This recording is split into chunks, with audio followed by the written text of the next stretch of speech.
Argentina, ¿es un país racista? Hace un tiempo volvió a surgir en redes con bastante fuerza esta especie de fábula, leyenda, vamos a decir, respecto a que los argentinos, casi por naturaleza, somos racistas, que nos creemos europeos, que nuestra selección está llena de jugadores blancos, que no hay ningún afroamericano. ¿Qué tanto de esto es verdad? Desde el Vamos queremos aclarar que acá nadie está negando que hayan existido o que existan realmente prácticas racistas, que sea algo que esté mal. Claramente está mal y es algo que no vamos a alentar ni justificar. Sin embargo, vamos a de alguna manera tratar de explicar con hechos y con bibliografía qué es lo que realmente está, al menos a nuestro parecer, ocurriendo con esta campaña anti-Argentina. Lo primero que queremos decir, ya que empezamos hablando de fútbol, en la selección hubo por lo menos 3 jugadores afrodescendientes: Alejandro Nicolás de los Santos Godoy, José Manuel Ramos Delgado y el campeón del 78, Héctor Rodolfo Chocolate Bailey. Bueno, aclaremos algunos conceptos. Para Quijano, por ejemplo, la raza no es una cosa más que una clasificación mental. Antes de la conquista, por decirlo de alguna manera, podemos decirle del saqueo, podemos decirle de la llegada, en fin. Antes de toda la situación colonial en América, realmente no existía un término similar. Sirvió como un instrumento de clasificación social a partir de rasgos fenotípicos, intersexuales o incluso de género. Es una categoría lisa y llanamente correspondiente a la modernidad. Claramente también ha servido como un instrumento de dominación y colonialismo, pues lo que hace de alguna manera es jerarquizar. Siguiendo un poco esa línea, Enrique Valiente lo que dice es que estas clasificaciones raciales buscaron justamente legitimarse a partir de una supuesta idea científica que, como dijimos recién, no es tal. En realidad lo que hacía era principalmente dividir y agrupar determinados grupos sociales un poco en base a la conveniencia y justamente a rasgos determinados. Margulis lo que dice es que hoy la utilización del concepto de raza ya no funciona en forma eufemística, sino que más bien de rasgos, de percepciones, de códigos y también de sensibilidades compartidas. Ni hablar que también funciona a partir de una memoria colectiva común. Esa frontera, vamos a decir, entre el ellos y nosotros, en realidad se entiende justamente a partir de una relación antagónica. Ahora bien, si vamos específicamente a lo que tiene que ver con los orígenes de la Argentina como tal, y no nos olvidemos que Argentina como Estado-nación es muy joven, podemos pensar en una sociedad mezclada casi desde un inicio. Ya desde la época colonial, en lo que hoy es el territorio argentino, hemos tenido mulatos, que eran los descendientes de europeos y africanos, mestizos entre europeos e indígenas, zambos entre indígenas y africanos, y también pardos, que eran los que llevaban alguna herencia imprecisa proveniente de África. En sí nunca hubo en lo que hoy es Argentina un sistema legal de segregación, como sí hubo en otros países. ¿Había jerarquización? Sí, por supuesto que la había. Había sectores que no estaban de acuerdo quizás con esta mezcla, sí, también que lo sabía. Sin embargo, no podemos generalizar. En particular, había 3 estamentos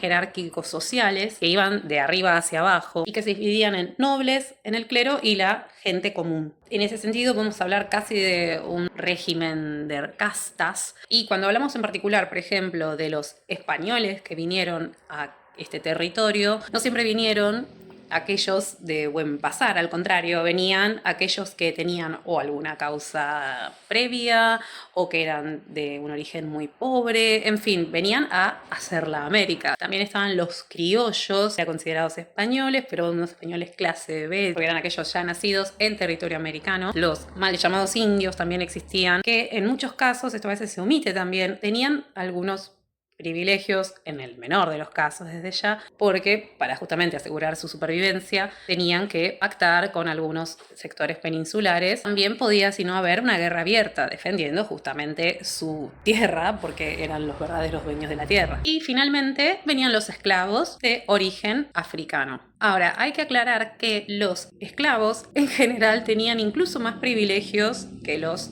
indios, y muchos de ellos incluso venían en condición de libre o de asimilados, obviamente es el menor de los casos. Quienes incluso vinieron en contexto esclavista pudieron desarrollar organizaciones de ayuda mutua, cofradías, hermandades. Entonces sí, había tráfico esclavista, como también en lo que hoy conocemos como Brasil, Uruguay. ¿Por qué se independiza Uruguay? Es algo que tiene mucho que ver con esto, y los invitamos a que lo busquen. Muchas veces los nativos del continente también eran traficados luego como esclavos. En ese momento había algo que era la regla del partus sequitur pentrem, que es algo así como el parto que sigue en el vientre, y que decía que si la madre era esclava, el hijo lógicamente iba a ser esclavo. Sin embargo, en 1813, en lo que hoy es Argentina, se decreta la Ley de Libertad de Vientres, que implicaba que los hijos de madres esclavas nacidos en el territorio argentino, otra vez entre muchas comillas, porque Argentina no se conocía como tal, serían entonces personas libres. Y esto de alguna manera es lo que marca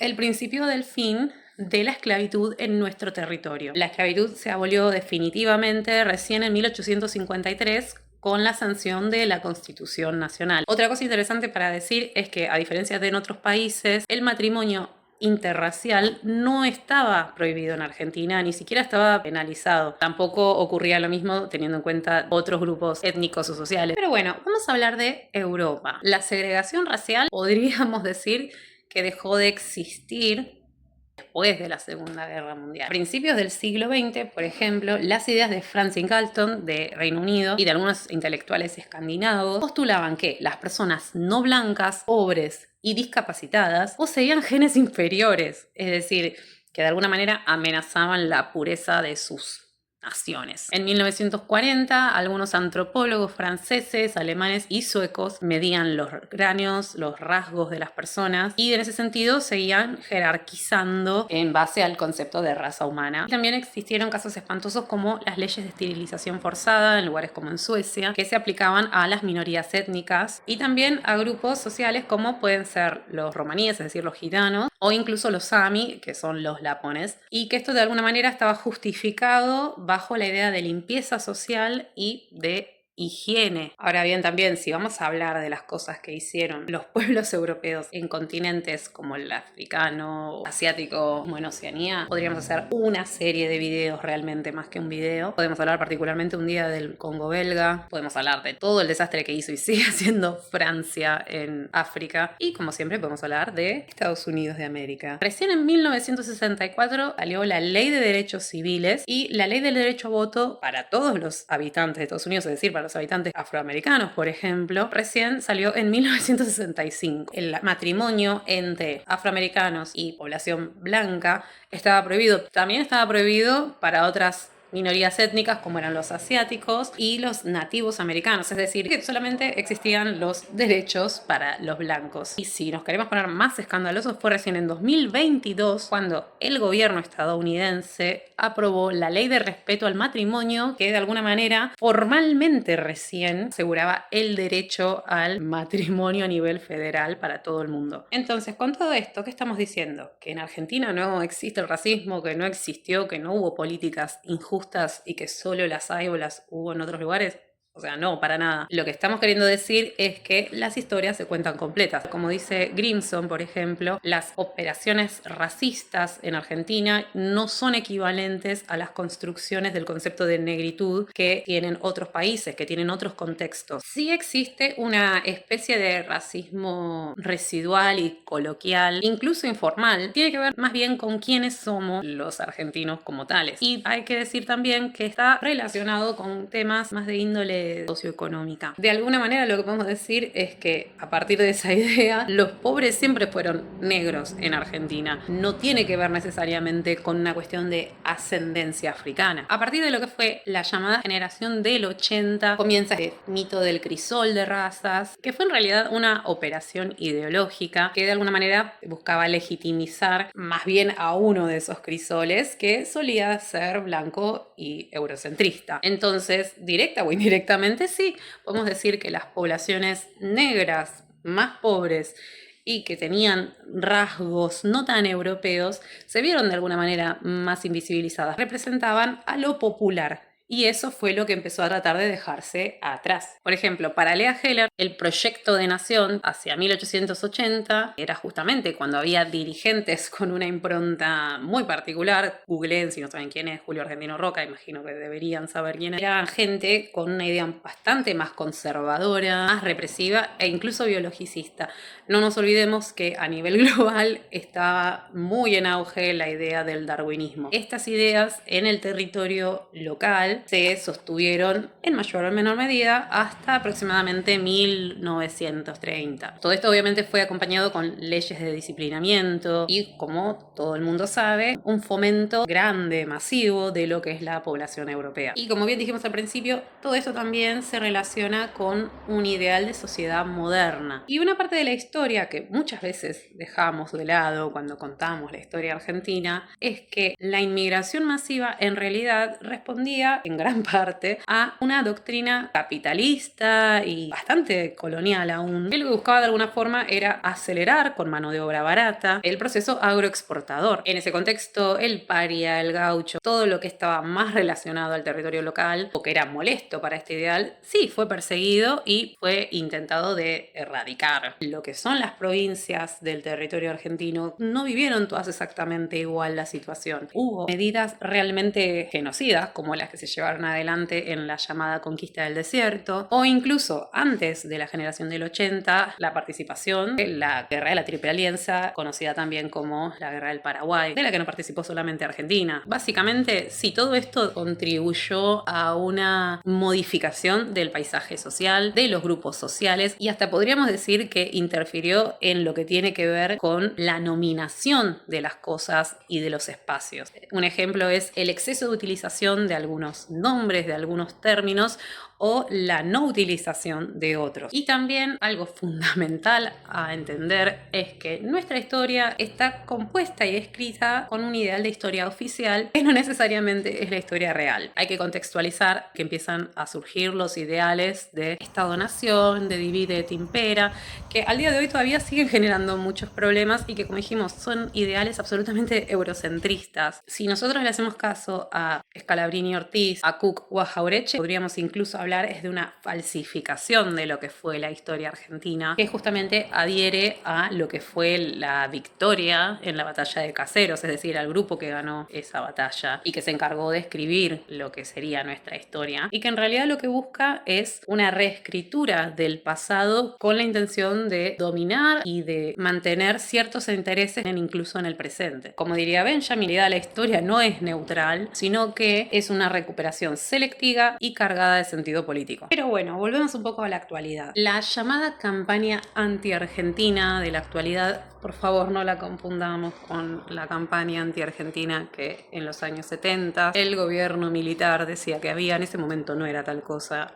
Hoy por hoy podemos hablar de que sí, hay una especie de campaña anti-argentina, pero corren por lados completamente diferentes. Es interesante notar cómo justamente países con un pasado incluso más cercano y hasta contemporáneo respecto a ideas y prácticas absolutamente despreciables y sí racistas, hoy por hoy se encargan de señalar a Argentina. Y diríamos que no es casual que justo ocurra en un contexto donde hay muchos intereses geopolíticos y económicos en juego. Y cuando el gobierno actual de Argentina abiertamente se alinea con determinados países e ideas. ¿Qué dicen Dussel o Castro Gómez? Al día de hoy Europa, y sumamos también a Estados Unidos, son los que piensan y los que implantan el ideal de historia única y universal. Lo que quiere decir es que de alguna manera pregona que todo lo que no es referente a ellos es básicamente bárbaro y de periferia. Tiene que ver con el ego dominante, que es constitutivo de la modernidad, que se autoproclama racional, pero a su vez no contempla al otro, al oponente, y a partir de eso es que despliegan un sistema de violencia racional. Entonces, estas ideas eurocéntricas lo que hacen es plantear una frontera entre ellos, que en este caso seríamos nosotros, América Latina, que es caracterizado como primitivo, bárbaro, y que está contrapuesto al nosotros europeo, que es avanzado y civilizado. Es básicamente un doble mecanismo que permitió seguir expandiendo su hegemonía y su mercado en un aspecto más global. Porque básicamente es eso, la teoría del eurocentrismo toma lo universal y lo compara con lo europeo para generalizar así el epistemicidio. Entonces, quizás lo que proponemos un poco de este espacio es entender los contextos, y entender que muchas veces los países latinoamericanos hemos sido resultado y víctimas también, y no significa que no nos inviten a reflexionar sobre determinados momentos de nuestra historia reciente, de prácticas y demás. Sin embargo, creo que deberíamos entender que este tipo de campañas y de ataques absolutamente dirigidos a conciencia hacia determinado sector tienen una razón de ser. Otra vez, no es que Argentina sea el mejor país del mundo, aunque sí es el mejor país del mundo, pero a diferencia de lo que ha ocurrido en algunos de los países que mencionamos antes, Argentina sí tuvo en su historia figuras importantes de ascendencia negra o africana. Por ejemplo, Bernardino de Rivadavia, que fue el primer presidente, en realidad era mestizo. El coronel Lorenzo Barcala también, y una figura muy importante, María Remedios del Valle, que está en uno de nuestros billetes. Me pregunto yo cuántos países pueden decir que tienen no solo una persona afrodescendiente, sino que encima una mujer afrodescendiente en uno de sus billetes. Sargento Cabral, que es muy importante en la narrativa de nuestra historia. Incluso se dice que San Martín, quien es nuestro padre de la patria, también era una persona con rasgos mestizos. Y acá cuando hablamos de San Martín es muy importante contar que en su momento el ejército era algo muy importante a nivel social en Argentina porque era lo que de alguna forma daba estatus. San Martín, en ese sentido, cuando se realizó el cruce de los Andes, reclutó población afrodescendiente. Lo que hizo es darle la libertad. Dicen que uno es un tatarabuelo de Diego Armando Maradona. No sé si se llega a ver, pero aquí siempre tenemos presente al Diego. ¡El Diego! E incluso antes, en lo que fueron, por ejemplo, las invasiones inglesas, es decir, momentos en donde todavía no nos habíamos independizado como tal, ya había una participación activa afrodescendiente. También fue muy importante la participación en el aspecto cultural. Por ejemplo, Cayetano Silva, Rosendo Mendizábal, Horacio Salgán, Zenón Rolón e incluso Oscar Alemán. Y el 8 de noviembre se celebra el Día Nacional de los Afroargentinos, las Afroargentinas y de la Cultura Afro, que fue establecido por la Ley 26.852 en homenaje justamente a María Remedios del Valle, en conmemoración al grado de capitana que en su momento Manuel Belgrano le otorgó por el valor de su participación en el campo de batalla. Entonces, ahora sí, para ir cerrando, ¿existe el racismo en Argentina? ¿Existió el racismo en Argentina? Sí. La verdad es que sí, pero como también dijimos, no respondían a cuestiones de discriminación étnica, que también de alguna manera afectó a otros sectores, no fue algo específico hecho hacia los afroamericanos, vamos a decirlo. La mayoría de los argentinos que hoy tenemos apellido italiano o español, créannos que hemos escuchado a nuestros abuelos o a nuestros bisabuelos contar determinadas cosas que dejan en claro que no eran el sector más alto de la sociedad, sino más bien todo lo contrario. Sin embargo, sí, han sido gente muy agradecida con nuestro territorio y que lo han amado tanto o más que a su propia patria. Existieron cosas muy malas, sí, pero siempre en la balanza pesó más lo bueno que nosotros como argentinos damos. Invitamos obviamente a que recorran los testimonios de la gente que al día de hoy incluso vive en nuestro país, de cualquier lugar del mundo, porque incluso es algo que dice nuestra Constitución, que estamos abiertos a recibir a cualquiera que quiera formar parte de este suelo. Así que bueno, si tenemos en cuenta el contexto actual, donde algunos estados ilegítimos y las águilas andan tratando de balcanizar un poco y de generar conflictos en esta campaña anti-argentina, volvemos un poco a lo que decían algunos de nuestros pensadores. La verdad es que no podemos tener una total independencia sin una liberación intelectual que a su vez complemente a la liberación política y económica para quebrar los dogmas históricos colonialistas que nos sujetaron justamente a los intereses extranjeros y que también nos sujetan al día de hoy. Y como decía Frantz Fanon, el capitalismo será cómplice de las fuerzas violentas en el marco del colonialismo en el que intervienen actores internacionales y nacionales y que muchas veces terminarán violentándose entre sí. Por eso nos parece muy importante que nuestros hermanos latinoamericanos no se sumen a este tipo de campañas. Ninguno de los pueblos del sur debería sumarse a este tipo de campañas. Pero bueno, esto ha sido nuestro pensamiento y es lo que nosotros consideramos importante compartir con ustedes. Obviamente pueden comentar, pueden difundir y pueden sumar, siempre que sea con respeto, porque si no vamos a contestar en el mismo nivel en el que nos hablen. Los invitamos a seguir nuestras redes y a suscribirse si les gusta y nuevamente a seguir discutiendo y a seguir defendiendo lo que hay que defender, en este caso nuestra tierra, de aquellas campañas infames, injustas y completamente tergiversadas. Nos vemos la próxima. ¡El Diego! Ah, cierto, las Malvinas son argentinas. Chau.